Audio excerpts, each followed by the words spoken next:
हमारे घर में कोई घटना होती है तो हम सबसे पहले किसको पकड़ेंगे? सबसे पहले तो चौकीदार को पकड़ेंगे ना, कि तुम कहाँ थे, क्यों ये घटना हो गई तुम्हारे रहते हुए, किस लिए तुमको रखा था।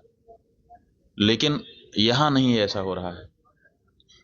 यहां जो है कहते तो हैं कि हम चौकीदार हैं, लेकिन चौकीदारी अगर की गई होती, हाँ चौकीदार अगर अपने काम में पक्का होता है तो उसके ऊपर आक्रमण करके उसको कोई मार दे, लेकिन फिर कहा जाता है कि इस चौकीदार ने अपना निभाया। यहां तो कुछ पता ही नहीं है, कोई लड़ा ही नहीं उनसे, किसी ने उनको रोकने की कोशिश ही कहीं नहीं की। वो आए, घटना की, आराम से चले गए, कहीं पर उनको कोई बाधा नहीं है। कहाँ है चौकीदार? और चौकीदार के बारे में चर्चा ही नहीं हो रही है। अब कह रहे हैं हम उनको सबक सिखा देंगे, हम ये कर देंगे, हम वो कर देंगे। पाकिस्तान की धरती से आए थे। अरे भाई, पाकिस्तान की धरती से आए थे, इतनी जल्दी कैसे पता चल गया आपको? और अगर इतनी जल्दी आपको पता चल जाता है तो घटना के पहले क्यों नहीं पता चल गया?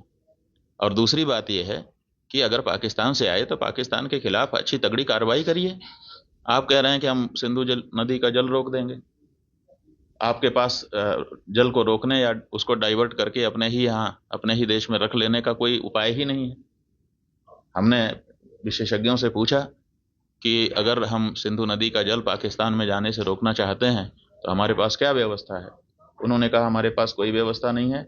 अगर हम आज से शुरू करें कि ऐसी व्यवस्था हम बना लें तो पैसा कितना लगेगा वो तो अभी पूछिए ही मत। अगर पैसा पर्याप्त दे दिया जाए, पैसे के कारण एक दिन भी काम ना रुके, तब भी 20 साल लगेगा, तब हम सिंधु नदी का जल रोक पाएंगे। तो ऐसी परिस्थिति में हम ये कह दे रहे हैं कि हम सिंधु नदी का जल रोक लेंगे। और टेलीविजन के एंकर हमने सुना, वो कह रहे थे बूंद बूंद के लिए तरसेगा पाकिस्तान, एक गिलास शुद्ध पानी नहीं मिल पाएगा, खेती नष्ट हो जाएगी, बिजली नष्ट हो जाएगी, ये हो जाएगा, वो हो जाएगा।